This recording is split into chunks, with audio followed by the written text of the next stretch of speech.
What's going on, everybody? And welcome back to another episode of the Chatting with Cheeze podcast. I'm your host, Fat Cheeze, and y'all already know the motto: no gimmicks, only the real. And this is episode 73. And before I get started, man, this episode will be dropping on Christmas. I just want to tell everybody out there, man, have a Merry Christmas.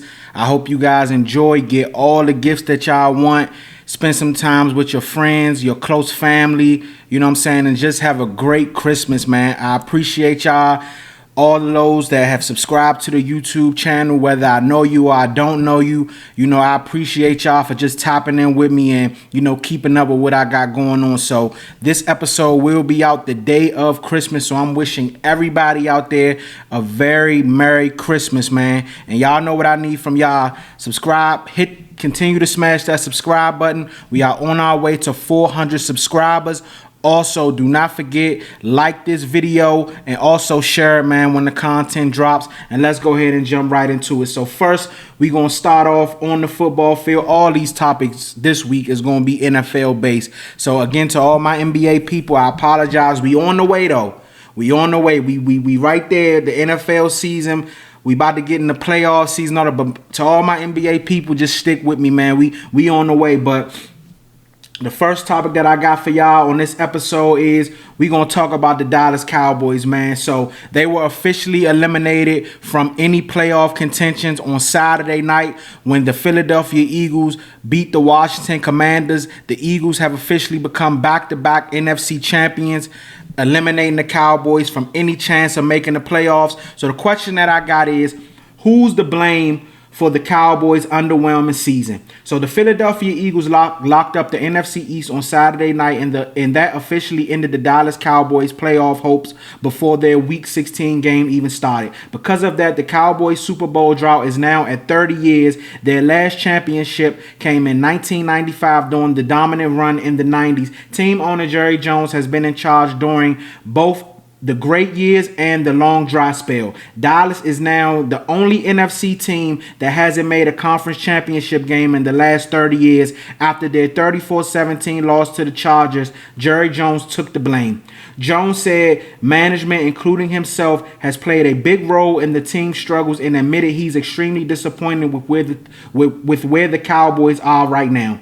Even so, Jones says he believes things can turn around. He pointed to the team's future draft picks and the offense, which has looked strong under first-year head coach Brian Schottenheimer. The Cowboys are averaging 28 points per game. Dak Prescott has thrown for 4,100 yards. Javonte Williams rushed for 1,100 yards. And both CeeDee Lamb and George Pickens have topped 1,000 receiving yards. Jones praised Schottenheimer, saying he's done an outstanding job handling offense and team as a whole. Jones also said he's willing to change how he runs the team, spend money, and make better draft choices moving forward. He added that he responds better to failure than success. Finally, Jones explained why he still serves as team general manager. He said owning the Cowboys was never just an investment, it was a job, and he feels healthy and focused enough to keep taking on that challenge. So my thoughts on this and who I believe the blame is for the Cowboys' underwhelming season and what hasn't been a great last 30 years for them. The man himself who just spoke, Jerryjones. I've never been one of those type of people to shy away from who I put the blame on for why the Cowboys haven't been able to win anything significant in 3 decades. And it's Jerryjones. I do think Jerryjones is a good owner. I think he's the best owner in all of sports. But when it comes to being a general manager and actually running the football operations for the team, he's horrible. He's the worst general manager in football. If Jerryjones wasn't the owner of the Dallas Cowboys and a GM, if Jerryjones wasn't the owner of the Dallas Cowboys, any GM that has done such a job that Jerryjones has done for this team, they would have been fired. But being as though Jerryjones is the owner, he's not going to fire himself from the job. And he keeps reiterating the same things over and over and over again when he bought the Cowboys, that it wasn't just an investment, it was a job for him. Well, at the end of the day, just because you go and buy something and you're the owner of it and it's yours, that doesn't mean that you're always great you're great at, you're going to be great at operating it. Jerry Jones has been awful, and it all started at the beginning of the season when he traded Micah Parsons. And I know a lot of people going to say, well, Micah Parsons wouldn't have made this team no better or this defense no better. This team has lacked pass rush all year. They traded Micah Parsons for Kenny. They got some first round draft picks and also Kenny Clark. Jerry Jones sold to the fans that the trade was going to make the Cowboys defense better and they would be able to stop the run. They still weren't able to stop the run, and they could not get to the quarterback, and the secondary was getting torched. So then what he had to do was go out and trade one of those first round picks that he got from Green Bay, the 2027 one, to go get Quinnen Williams, because Kenny Clark wasn't the answer who he had traded for in the Micah Parsons deal. Meanwhile, Micah Parsons is in Green Bay. He has 12 and a half sacks, and unfortunately for his injury, Micah Parsons is just received another Pro Bowl, and also is going to wind up probably being an All-Pro again. Also, the other pass rusher that you allowed to walk in free agency, DeMarcus Lawrence, he was also voted into the Pro Bowl this year too. So it's just like, I mean, at the end of the day, people can make all the excuses that they want. The blame goes on Jerry Jones 100%. No ifs, ands, or buts about it. And Jerry Jones could try to spin this thing as many ways as he want. He's the reason why the team is the way that it is and why they haven't been able to win anything of significance in the last 3 decades. Simple as that. And people can point to the fact, well, oh, he traded for this person or he made this move. It doesn't matter, because at the end of the day, Jerry Jones wants it to be about him. He couldn't get a deal done with Micah Parsons because of his arrogance. He ended up moving Micah to Green Bay. You know, it's just a lot. They're not aggressive in free agency. You know, when free agency comes around, they sell the fans on these bargain bin basement players that they pick up. Somebody coming off of a major injury or something like that a team is not willing to pay top dollar. And Jerry brings them in and signs them to a 1-year deal or something like that. And, you know, they just make all these lackluster moves. And then come training camp at the beginning, you know, he sits in front of a microphone and he shares these crocodile tears and says, oh, you know, I'll do anything to win the Super Bowl, when in all reality, that's not the case. Jerry Jones doesn't care about winning, not the way that it looks to me. It's about revenue and how can I put fans in the seat and how can I continue to get my endorsement deals and things like that. And he could sit in front of the media all he wants and say he's changed and he's going to do this. At the end of the day, I'll believe it when I see it, because we've been hearing the same song for years and nothing has changed in Dallas. Nothing has changed. Now, don't get me wrong. I think it was kind of out of the ordinary for him to send that first round pick to the Jets for Quinnen Williams. We haven't seen those kind of moves in a while from Jerry Jones, so I'll give him that. And he also did send that 3rd round pick to the Steelers for George Pickens. I'll give him that. But outside of that, it's been awful. You know, you wasted an MVP season from Dak Prescott. Dak Prescott played out of his mind this year. You know what I'm saying? Javonte Williams had a resurgence in his career, rushed for 1,100 yards. Then you had George Pickens on one side, who you traded for, go for, you know, 1,200 yards, and CD just eclipsed 1,000 yards again. So the offense was playing out of their minds. But you didn't have the wherewithal, the mindset. I ain't gonna use no big words. You didn't have a mindset to say, you know what, let me get this defense, do the best that I can with this, make something happen with this defense to where, you know what I'm saying, this offense could put up the points and we could stop somebody. Yeah, you made the trade for Quinnen Williams, but by the time that trade was made, you know what I'm saying, the season was, you was climbing an uphill battle. Then you hire Matt Eberflus, who was your buddy, who was terrible in Chicago. You bring him in to be a defensive coordinator. Again, you sell the fans on, oh, he's such a great defensive mind. He's a linebacker guru. And the defense has been horrible all year under him. You know what I'm saying? And that was a friend hire. So now, you know what I'm saying, what do you do about that? And you put Brian Schottenheimer in such a terrible position, so, you know, for it to be his first year as a head coach. And I think Brian Schottenheimer did a great job. I do agree with Jerry on that. And I know a lot of fans like to nitpick and things like that. And I do think there was some learning curves that Brian Schottenheimer hit, you know, along the way. It's his first year, you know, so I'll give him a little bit of grace. But other than that, I think that Brian Schottenheimer did a great job with the team, with this being his first year. But I think Jerry Jones put him in such a bad position with Matt Eberflus as his defensive coordinator, and just, little small things. I think that derailed this season. So for me, I 110% put all the blame on Jerry Jones. And I'm not going to leave Steven out either. I think Steven deserves some of that blame too. But for the most part, I think what's the best interest for the Cowboys moving forward as far as for the future, Jerry Jones has to take a step back. He has to give up the general manager reins, point blank period, in the discussion. He has to let Will McClay take over and see what he can do, or allow somebody else. But Jerry Jones moving forward should not be the general manager of football operations or anything of that manner for the Dallas Cowboys. Jerry Jones needs to be an owner, and that is it. Let someone else come in and take over the reins of the football operations, and you sit back. You don't need to be involved in everything, because 3 decades have shown when it comes to that part of the football team, you don't know what you're doing. Yes, do I think Jerry Jones is a fantastic owner? Absolutely. An owner. But when it comes to being a general manager and making moves to benefit the football team, I don't think Jerry Jones is good at that. And you're 83 years old. When is it going to click that, it's time for it? We got to speed this process up for me to be able to actually witness this thing materialize and they win something of significance. You know what I'm saying? Like, this team has had too many great players come through those doors for 3 decades to be gone, and you guys have won nothing. Can't even make an NFC championship game. Like, come on, when are you going to look in the mirror and say, enough is enough? Something has to change.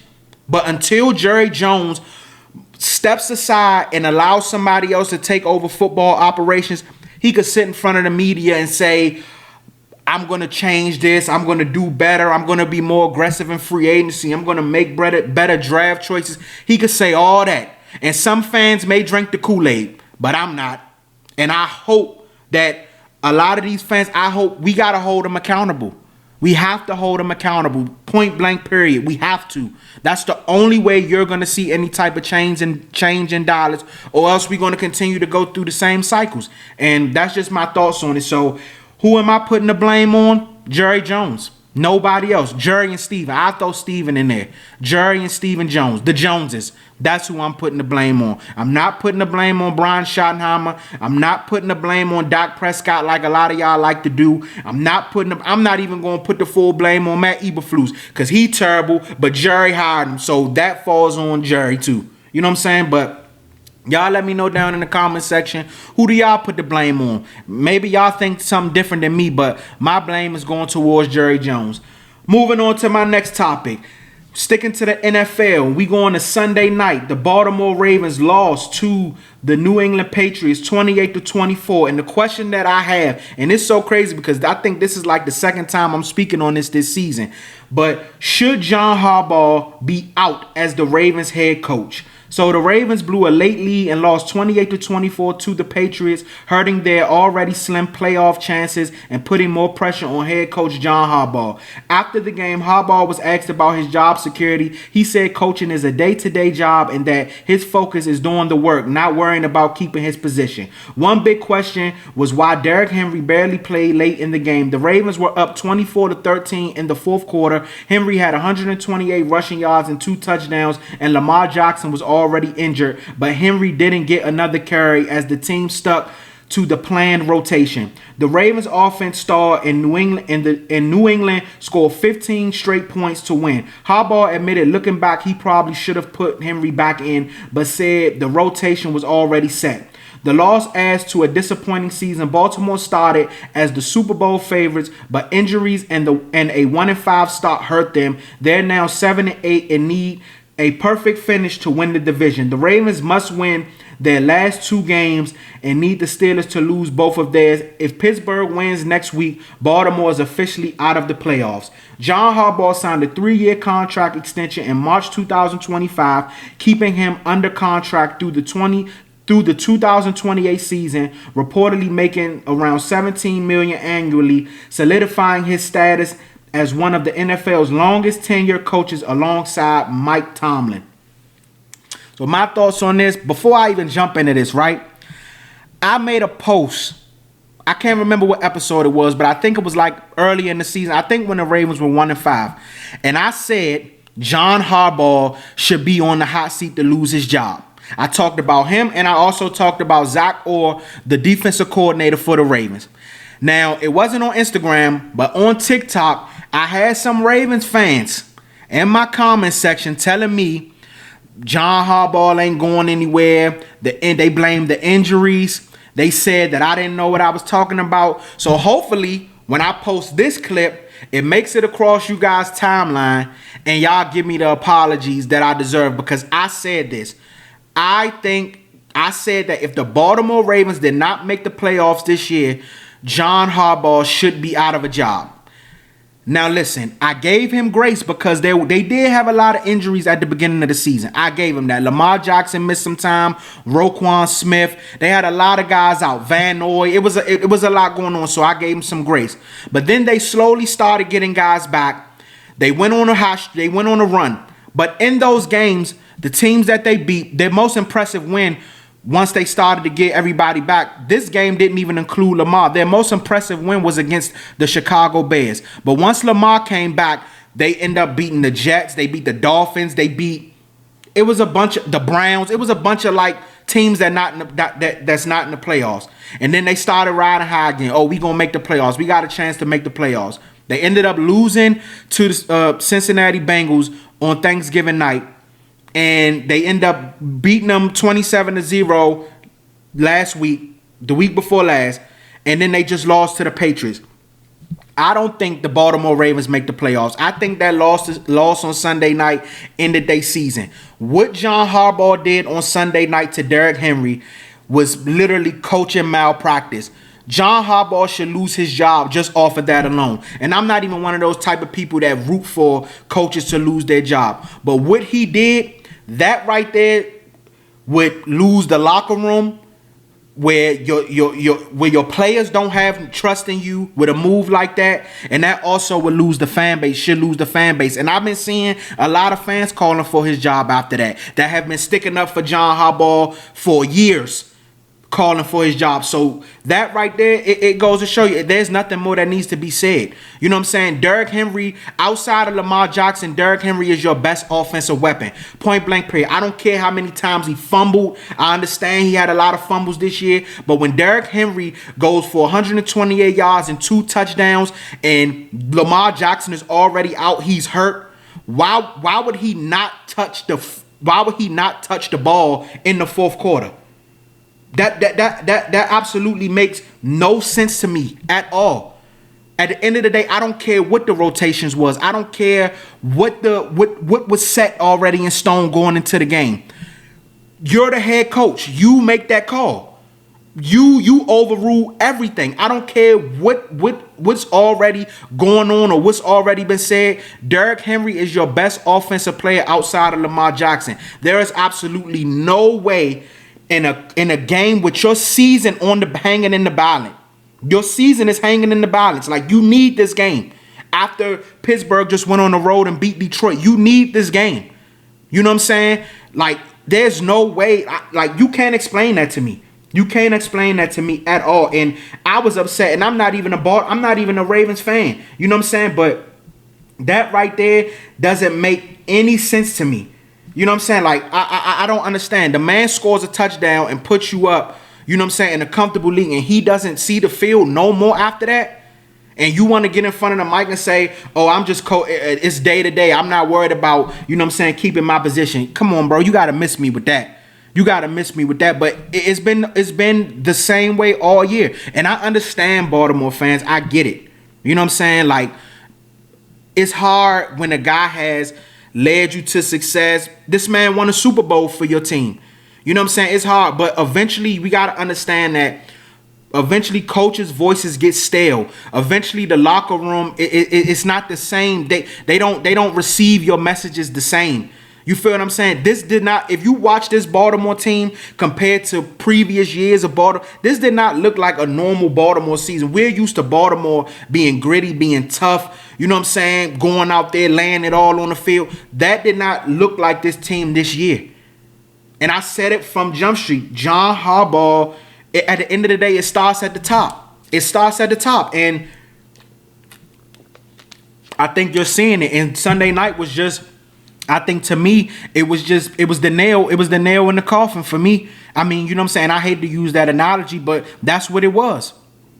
You know, they won some cupcake games. Like I said, I named the teams previously, but it was cupcake games. When they lost to the Bengals on Thanksgiving, for me, I kind of already seen the writing on the wall, but I felt as though I didn't know what Pittsburgh. I felt as though it was all dependent on what Pittsburgh did. But Pittsburgh has won some big games, and then going on the road this past week, beating a Detroit team, I thought Pittsburgh would lose that game. You know what I'm saying? So I think Pittsburgh winning that game, and then Baltimore turning around losing Sunday night, that ended their season to me. I think that even without DK Metcalf, I think Pittsburgh should be able to go and beat Cleveland this week. Cleveland is a dumpster fire. We know it's wrapping up with them. They just trying to get to the end of the season. But I think they win that game this week, and I think it's over for the Ravens. And I think Johnharbaugh should be out just off of what happened on Sunday night alone. There's no way Derrickhenry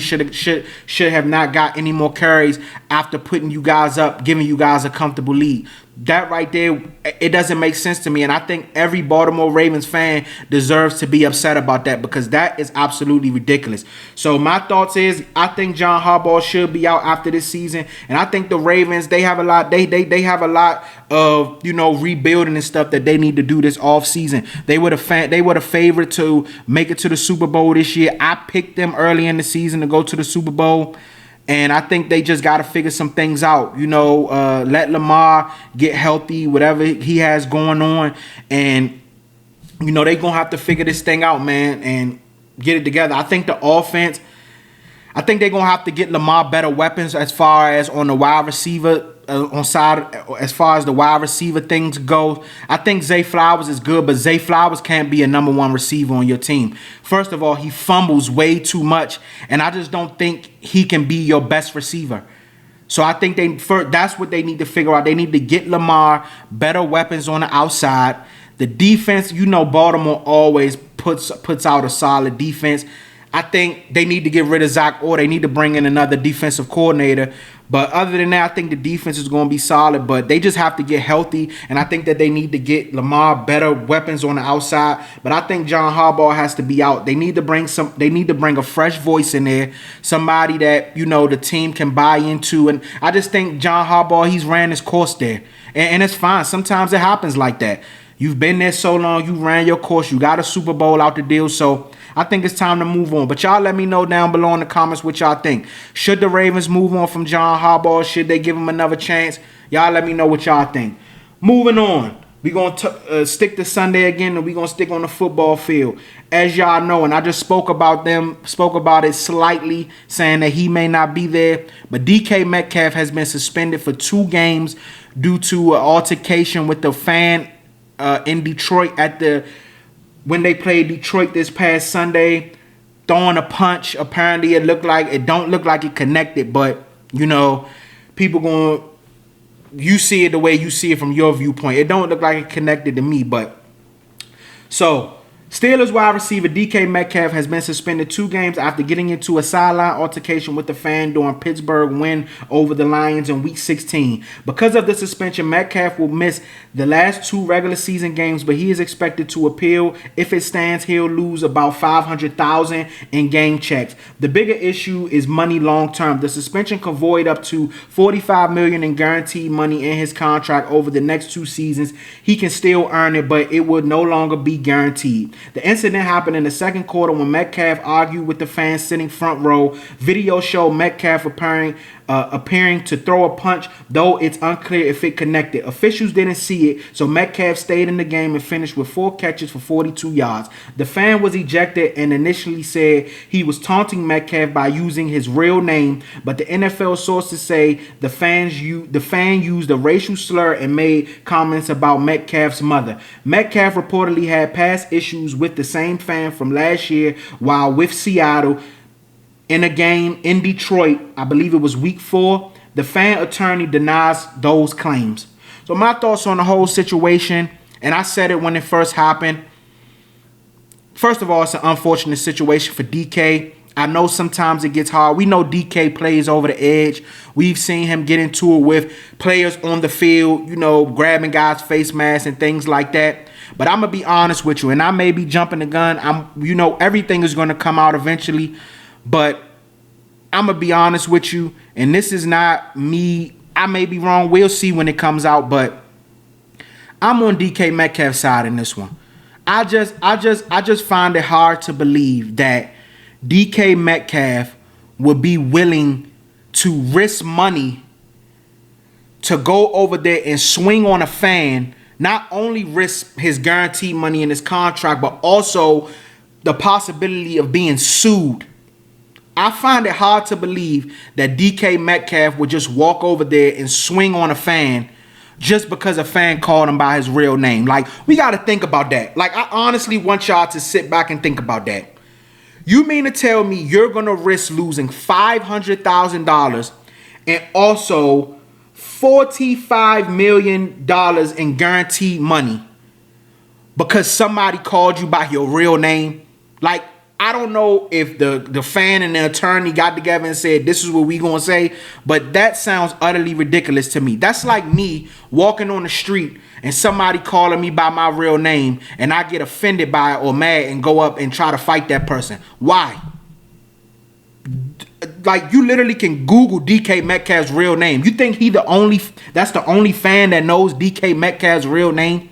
Like, let's be realistic for a second, bro. I just don't see that. And I think DK Metcalf is smart enough to not risk his money and risk being suspended because the Pittsburgh Steelers need these last two games to solidify the division. They need to beat Cleveland on Sunday. And having DK Metcalf would very much help that.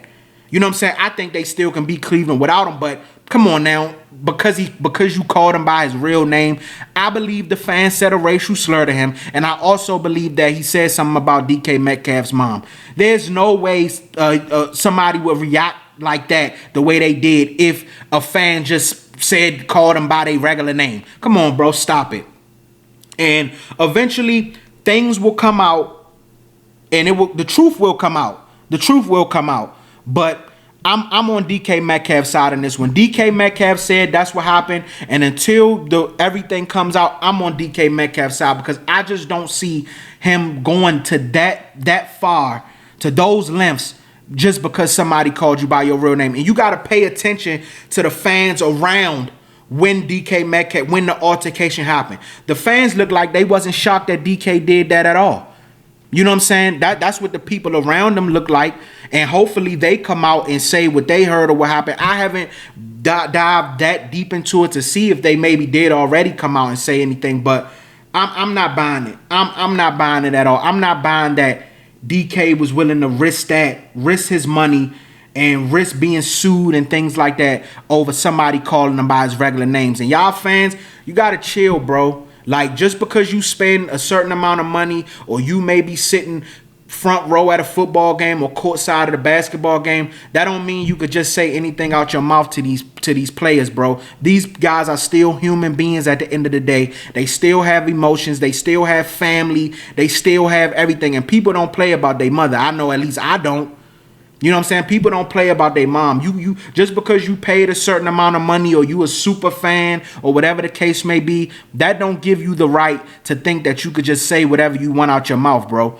And honestly, if it do come out that DK, that he said those things, a racial slur and things about DK mom, I ain't gonna lie to you. I understand you're supposed to keep your composure and things like that, but DK should have punched him in his mouth if those are the things that were said to him.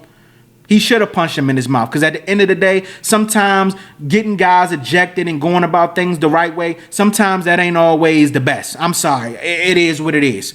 Sometimes it ain't always the best. And I understand DK got a lot to lose, but sometimes you got to show these people that you ain't untouchable. And I'll punch you in your mouth for coming at me sideways or saying crazy things. And DK had the same issue with this same fan when he played for Seattle last year and they were in Detroit. So this is a reoccurring thing. This ain't something that just happened. You feel what I'm saying? So hopefully we get to the bottom of it. I can't wait to see what comes out further about this situation. But as of right now, I'm on DK Metcalf's side. I believe that fan said some derogatory things to him, and that's what caused this whole situation. But I can't wait to see what comes out about it, and we'll find out who lying and who telling the truth. So let me go ahead and give y'all my predictions. And I ain't going to lie, man, I'm not going to drag this one out. I'm going to do all the important games, because a lot of these games going into Week 17, it's a lot of games that really don't matter. So I'm gonna just give y'all the important games that I feel like mean something going into, this last week. So we're not gonna talk about the toilet bowl on Thursday with the Cowboys and the Commanders. We're not gonna talk about Detroit. I don't know if Detroit is mathematically out after they just lost to the Steelers, but I'm gonna go with Detroit in that game. That game might be important. No, I'm gonna talk about the Ravens. So we gonna do the Ravens. No. We're going to start on Saturday with the Chargers, with the Texans on the road versus the Los Angeles Chargers. The Los Angeles Chargers had played a hell of a game this past Sunday, but it was against the Cowboys, who have the worst defense in the league. One of the worst defenses, and everybody looks fantastic against them. I'm going to go with the Texans in that game. I believe that defense travels. The Texans have the best defense in football. And I think as long as C.J. Stroud can make the plays that matter, and that defense can continue to play on that level, I think the Texans are going to be a hard team to beat. So I'm going to go with the Texans in that one. Next up, this is another game I feel is important. The Ravens going up against the Green Bay Packers. They're in Green Bay. And this is a Saturday night game. I'm going to go with Green Bay in that one. I think that the Ravens are broken after Sunday night. I think that the writing is on the wall for them. I don't know the status of Lamarjackson going to Green Bay, playing in that weather. I think Green Bay gets their face back and beats the Baltimore Ravens. If the Ravens win that game, that'll be important, because then we'll have, if the Ravens win and Pittsburgh loses, we can have a showdown for the division Week 18. So hopefully the Ravens win for some, dramatic, so, people can have something to look for. But I got Green Bay in that one. Next up, let me look through the schedule. Another game that I think is going to be important.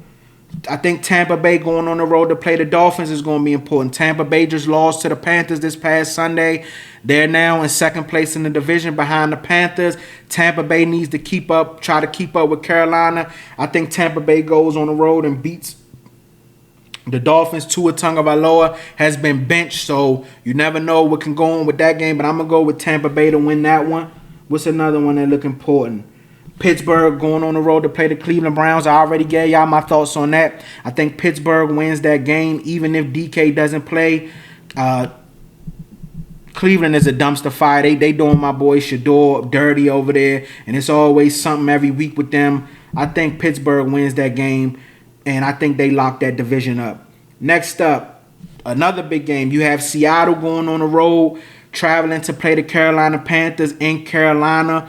Carolina trying to lock up the NFC South. I think that game, that one is tough, because one thing I do know, Carolina will lose to a team they should beat, and they'll beat a team they shouldn't. And Carolina is very good. Is slick good at home. You feel what I'm saying?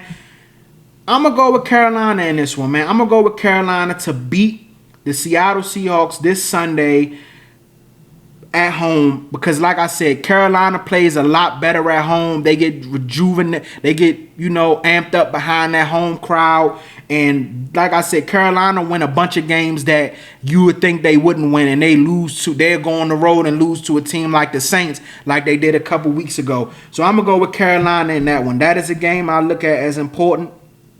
Next up, you have the Philadelphia Eagles on the road versus the Buffalo Bills. Philly already locked up the division. They go into the playoffs. Buffalo, I think, trying to keep pace with New England as far as that division goes. I don't know if New England already locked that division up or not, but I'm going to go with Buffalo on the road in that one. Buffalo is going to be cold. You know what I'm saying? I don't know what Philly going to do as far as their starters and things like that. So I'm going to go with Buffalo on the road in that one. That's another one that I think is important. And Sunday night, you have the Chicago Bears on the road going up against the 49ers. The 49ers, if they win out, could be the number 1 seed in the NFC. And, the Super Bowl is at Levi Stadium this year. And that's a tough place to play. You do not want to have to go up there and see the 49ers with that defense. San Francisco ending up being the number 1 seed could be crazy after everything that has happened. And they was just the 7th seed a couple of weeks ago. So if they can go from 7 to 1st, that'd be crazy. I'm going to go with the San Francisco 49ers to win that game on Sunday night. I think San Francisco is playing at a high level. Brock Purdy is back. And, that turf toe, he seems to have healed from that. Christian McCaffrey is Christian McCaffrey. But I like the way Brock Purdy looked last night against the Indianapolis Colts. I like the way that defense looked. Granted, it was against Phillip Rivers, 44 years old, you know what I'm saying? But I like the way San Francisco is looking. They're riding that momentum. But this is going to be a hell of a game. Bears just winning on a walk-off in a great game on Saturday night versus the Green Bay Packers. So they riding high with their momentum. They possibly still trying to get that number 1 seed. You know what I'm saying? So right now, a lot of things could shake up. A lot of things could shake up in the NFC. But right now, I'm gonna go with the 49ers to win that one on Sunday night. And those are the games that I picked, man. That I'm gonna pick for this week. I'm not gonna waste y'all time and going through all these games because some of these games don't mean absolutely nothing. So I'm going to go ahead and wrap this episode up, man. Episode 73. I appreciate y'all for locking in with me, man, each and every week. Like I said before when the episode started, Merry Christmas to all you guys, man. I hope you guys enjoy with your friends, your family. I hope everybody gets what they want for Christmas, and I'm going to try to get another episode in before New Year's and wish everybody a happy New Year's as well. You know what I'm saying? And hey, man, I appreciate y'all for locking in with me. Y'all know where to find me. 2026 is going to be a great year for the podcast. I got a lot of stuff that I'm trying to make happen and I'm working on. So just continue rocking with me, man, and building with me. And I appreciate y'all. I'll see y'all next time.